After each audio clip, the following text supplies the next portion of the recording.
apa yang bakal terjadi di kala hari yang kedua Soul Survivors dan pemirsa dimanapun Anda berada. Mari kita terbang setinggi-tingginya menuju ke map Kalahari untuk melanjutkan setiap roundnya pada malam hari ini. Yang mana kali ini pesawatnya sudah terbang Survivors dari area mana ini? Dari area confinement menuju ke area The Maze, antara Maze dan juga antara Mamut. Dan kali ini kalau kita ngelihat dari drop zone-nya masih cukup sama, NXL agak sedikit berpisah dan kali ini masih cukup dihindari untuk yang namanya early fight ya. Tapi kali ini sudah ngelihat ada Seon yang tertembak oleh salah satu player dari Rebellion Tabor. Yap, betul sekali, ada Seon yang tertembak dari arah Rebellion Tabor. Dan gua rasa kali ini gua sebenarnya sih untuk match sekarang lebih penasaran ke NXL ya. Karena NXL udah 4 round berturut-turut mereka ada di zona yang sangat-sangat nyaman tentunya, yang diidam-idamkan oleh orang-orang gitu ya. Terhindar dari pemotongan rotasi oleh tim-tim lain. At least ya walaupun nggak sampai akhir, tapi untuk beberapa zona mereka bisa terhindar dari pemotongan rotasi dari tim-tim lain. Itu sebenarnya cukup tenang dan mempengaruhi mental mereka agar lebih stabil lagi ya. So gue penasaran kalau hari kali ini apakah akan seperti itu lagi dari tim NXL ataukah ada gameplay yang terbaru. Tapi kalau gue rasa NXL bakal bermain dengan tipe permainan yang sama sih. Harusnya mereka bakal masuk ke tengah-tengah, ke central circle yang tadi sempat gue bahas itu meminimalisir untuk mereka terkena cutting rotation dari musuh atau ya keterlambatan rotasi harusnya. Nah itu dia, begitu yang terjadi di Kalahari sebelumnya dari anak-anak tim NXL itu sendiri. Mereka juga lagi-lagi memanfaatkan high grounding yang ada di area Kalahari. Tapi kita move terlebih dahulu karena lagi-lagi Dudes menjadi sang MVP di round sebelumnya dengan lagi-lagi permainan sangat konsisten dari tim Eko Esports. Damage-nya aja itu nyampe 2900, itu 100 lagi aja kan, satu permen doang itu udah jadi 3000 tuh damage-nya tuh. Udah 3000. Tapi emang permainan dari tim Eko Esports sendiri ini udah kayaknya nggak aneh gitu kalau misalkan mereka konsisten. Justru kurang 11 doang lu, gila. 2989 damage soalnya. Iya, kurang 11 bukan kurang 100 ya. Iya, udah 3000 tuh kurang 11 doang, gila. Tapi dari justru yang aneh kalau misalkan anak-anak dari tim Eko Esports-nya ini tumbang di awal atau tumbang di area area mid game lah, karena permainan dari mereka di beberapa round juga untuk hari ini cukup konsisten dari awal sampai akhir. Hashtag 3 kali, terus diakhiri di round keempat dengan dapetin Buya. Dengan bekal yang sudah mereka miliki di 4 round sebelumnya, ini bakal jadi boostingan mental yang sangat kuat nggak sih harusnya buat mereka main di 2 round sisa. Ya betul sekali, 2 round yang tersisa kali ini benar-benar harus dimanfaatkan dengan sangat baik tentunya oleh masing-masing tim. Tapi kita lihat kali ini dari tim Onyx ya, gue belum lihat sesuatu hal yang greget hari ini dari Onyx ya, bisa gue bilang, karena beberapa kali juga tim Onyx menerima pressure yang terus-menerus akhirnya harus memutuskan jalan mereka untuk mendapatkan Buya hari ini. But atas mereka nggak tusun ya, dan gue rasa ini teman-teman yang hari ini menjadi pemuncak klasmen mungkin akan lebih bermain aman lagi di 2 match terakhir. Ya harusnya, apalagi kalau kita dengar tadi apa yang dibilang sama Johnson, kalau ditanya puas atau enggak jelas belum karena masih ada 2 round tersisa yang masih bisa untuk dimanfaatkan lagi. Dan rupanya Madura Prime mereka turun di arah Shrines dan mereka lebih menaruh respect ke arah anak-anak dari tim NXL karena mereka tadi di round sebelumnya ada di area sini.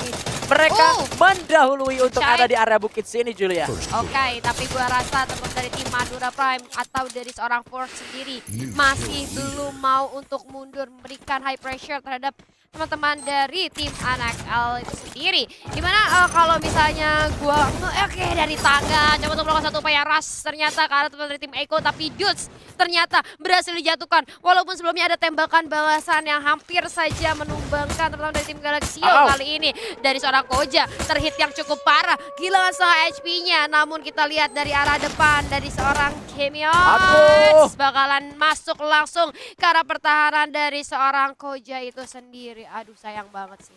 Ini artinya hanya menyisakan 1 orang tersisa, yaitu Kiba. Dan apa yang dibilang oleh Mr. Kahfimen tadi di meja analis buat matahin Eko, gimana sih ya, coba aja tabrak di awal gitu ya kan. Dan berhasil dilakukan oleh tim Galaxio barusan, cuma ya memang masih sisa satu ini, artinya masih ada kesempatan dong untuk anak-anak dari tim Eko Esports supaya bisa tetap ada di area mid sampai ke late game. Tapi yang jadi catatan buat mereka adalah ya mereka harus kembali melakukan reset terhadap resource yang sudah capek-capek mereka kumpulin gitu loh dari awal sampai ke menit kelima ini.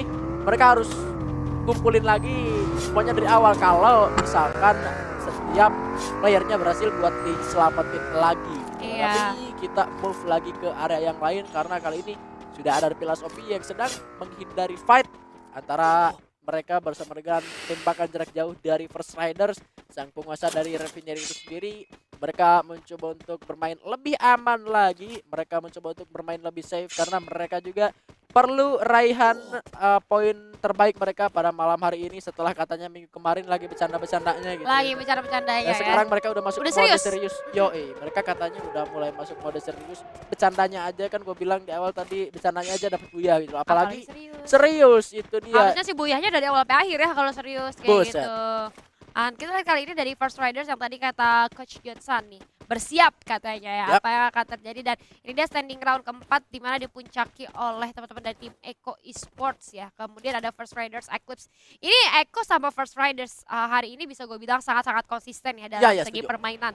So menurut gue untuk nanti mungkin di global poinnya mereka akan unggul lagi dan lagi akan lebih naik lagi tentunya karena permainan hari ini benar-benar luar biasa konsisten dari mereka. Dan CES Alpha Inc pun sedikit demi sedikit tadi kita lihat ada di peringkat ketiga ya di round sebelumnya itu akan menjadi satu tabungan lagi untuk CES Alpha Inc yang hari ini bermain cukup baik, yang cukup menonjol bisa gue bilang. Bahkan dari CES Alpha Inc ini adanya 2 player tambahan mereka membuat mereka hari ini benar-benar luar biasa gila sih. Iya tapi sayangnya untuk CES Alpha Inc sendiri di round sebelumnya Bermuda yang barusan mereka nggak ada di top 5 ya. Jadi itu yang membuat mereka harus agak sedikit berat dan di standing sementara mereka tergeser lah ya, mereka agak sedikit tergeser.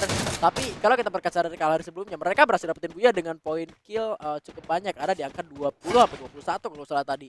Ini akankah mereka bisa mengulang hal tersebut melewati banyak tim dan mereka mengeliminasi semuanya, atau justru dengan respectnya dari tim lain menyiapkan strategi seperti Madura Prime mengantisipasi pergerakan dari NXL? Membuat NXL sendiri gak bisa gerak ke area yang mereka inginkan. Tapi kali ini rupanya sudah ada fight antara tim RRQ bersama dengan MPX yang mana Force terkena tembakan yang sangat menyakitkan sejauh ini. Dari pergerakan RRQ kali ini sepertinya bakal komit ke arah pertahanan dari tim MPX, Julia. Oke, kita lihat kali ini di RRQID di mana tadi ada dari seorang Force menggunakan scalernya untuk menghancurkan satu wall yang ada di depan mata dia. Tapi ternyata pas dihancurin surprise ada 2 orang.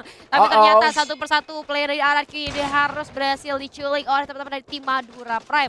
1 orang berhasil ter-take down, tapi ternyata Force menerima tembakan balasan yang cukup sakit, langsung ternok begitu saja dengan jarak yang cukup jauh dan sulit untuk di-revive kalau menurut gua karena sangat paling depan Force di bawah. Kasih surprise, ada Danis yang menunggu teman-teman dari RRQ Hide untuk turun dan itu berhasil. Akhirnya Danis bisa memulangkan seorang kasih, tapi ternyata ada tembakan balasan juga terhadap seorang Danis yang ini Danis paling susah buat di revive kalau gitu kondisinya dan berhasil di end begitu saja.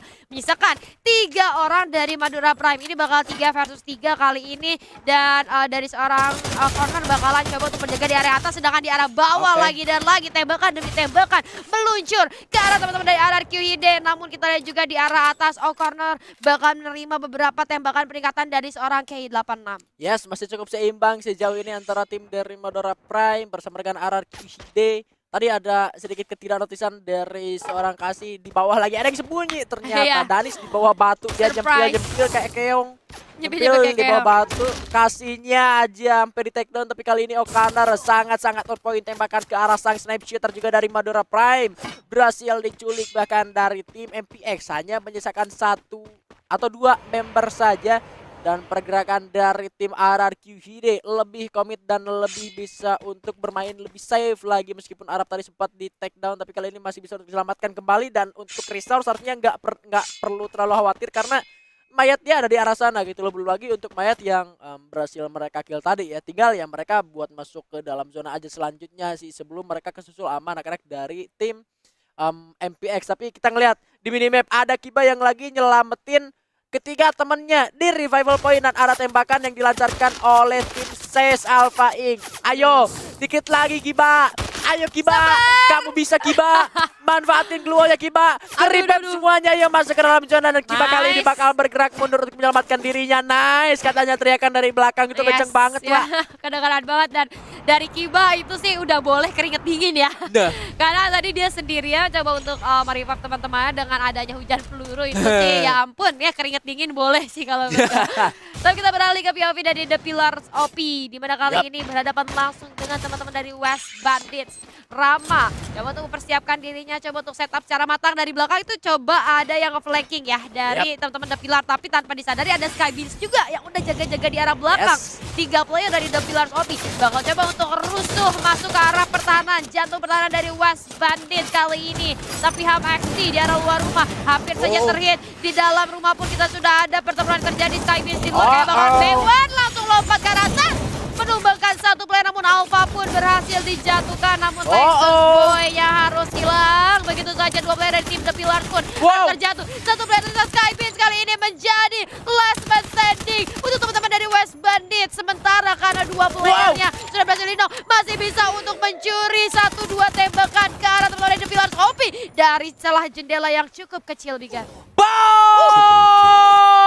Bom dari celah yang sangat-sangat sempit. Rupanya Freya berhasil memanfaatkan momentum yang sangat sempit. Bahkan masih ada waktu rupanya untuk dia cancel dulu revive-nya dan berhasil melepaskan tembakan karena satu player terakhir yang tersisa berhasil membawa timnya mengeliminasi satu squad full. Dan pengurungan yang dilakukan benar-benar efektif meskipun tadi satu orang Skybeam sangat-sangat membuat pertahanan dari The Pillars OP ketar-ketir, sangat-sangat kesulitan. Tapi Freya berhasil menjadi pahlawan untuk The Pillars OP sampai detik ini. Dan di arah lain Madora Prime harus tumbangi posisi ke-11 Julia. Sayang sekali, namun kita lihat kali ini nampaknya sudah banyak tim yang bertabrakan di satu daerah di mana ada tim Set Alphaing, Galaxio, dan Kiba dari kejauhan yang kali ini memantau saja pergerakan dari arah musuhnya. Di sisi lain kita lihat juga dari Onyx kali ini harus berhadapan dengan Rebellion Tabor, tapi kita harus memantau adanya pertempuran yang terjadi cukup sengit di area teman-teman dari Set Alphaing yang menyisakan kedai seorang diri di ruang gerak yang cukup terbatas. Kali ini karena sudah diaktifkan duo di pop up, kali ini kedai sedikit demi sedikit maju karena zona tidak berpihak terhadap kedai. Mau nggak mau harus maju, tapi ternyata tanpa berpikir panjang teman-teman dari Galaxio akhirnya berhasil memulangkan Ses Alphaing di posisi ke-10. Wah, ini sangat-sangat disayangkan memang untuk Ses Alphaing yang tadi berhasil dapetin Buyah di round Kibanya yang mati. Iya, jadi dia berkorban untuk teman-temannya, so sweet banget kan. Ya itulah memang dengan adanya revival system jadi kita bisa masih menyelamatkan poin placement ya. Dari anak-anak Eko Esport sendiri yang tentunya ini penggunaannya sangat-sangat efektif. Tapi kali ini kita sudah melihat adanya pergerakan dari tim Onyx Olympus juga yang sudah mulai melakukan fight menuju ke arah tim dari Rebellion Tabor di arah depan sana, yang tentunya ini bakal jadi PR buat mereka untuk masuk ke dalam zona selanjutnya. Dan sayangnya tadi pergerakan dari Ses Alphaing benar-benar harus tertahan oleh pergerakan tim Galaxio. Match benar-benar tahan pergerakan orang terakhir rupanya kali ini Freya sang pahlawan harus benar-benar culik di motor. Dia jadi penumpang, dia keculik tapi motornya tetap jalan. Jahat ya. Tapi kita lihat kali ini dari seorang Ham XD cukup terhimpit zona dengan adanya high pressure yang diberikan oleh seorang Ikal. Kali ini cukup sulit nampaknya untuk melakukan rotasi lanjutan.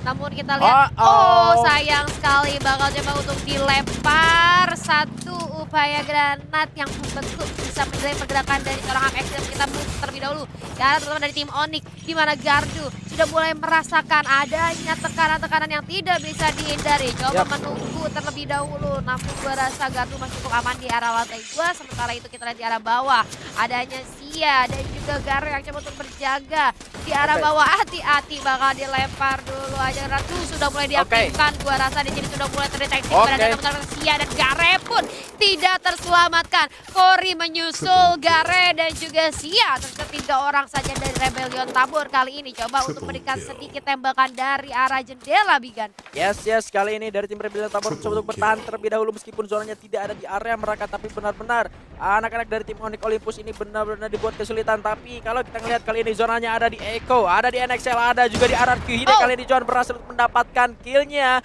di area dalam zona. Kali ini mereka berhasil survive sampai ke late game. Tapi jumlah timnya ini masih ada 9. John berhasil menumbangkan M Turino juga di sana. Bahkan NXL benar-benar tumbangkan oleh tim RRQ Hide di arah sana. Echo masih ada Kucai sendirian. Echo benar-benar harus ditumbangkan di awal supaya mereka nggak jadi tim yang sangat kuat di late game. Bisa satu orang saja, tapi kali ini bisa merupakan seorang Arab berhasil merupakan satu orang di arah depan sana. Joannya juga kali ini harus benar-benar tumbangkan. Masih ada tembakan dari seorang Okaner yang sangat menyulitkan. Kasih dengan M79-nya berhasil merupakan Anaf kali ini. Masih ada Krono tapi Randy ditumbangkan seorang Arab. Pikir terus sungguh di arah langsung dipulangkan ke arah lobby. RRQ Hide kali ini berhasil mendapatkan 8 kill sejauh ini. Luar biasa, luar biasa, luar biasa, Julia. Wah gila sih, kali ini RRQ Hide sudah mulai mengeluarkan taringnya. Di mata juga kasih kita lihat dengan RPG 9-nya berhasil menemukan. Dan First Rider Eclipse pun ternyata harus puas di posisi ke-7. Kita lihat juga dari seorang Kibens di ruang gerak yang cukup sempit dengan banyaknya glue. Harus mendapatkan ketepatan dari RRQ Hide, bakal melemparkan atomic granat ke arah depan.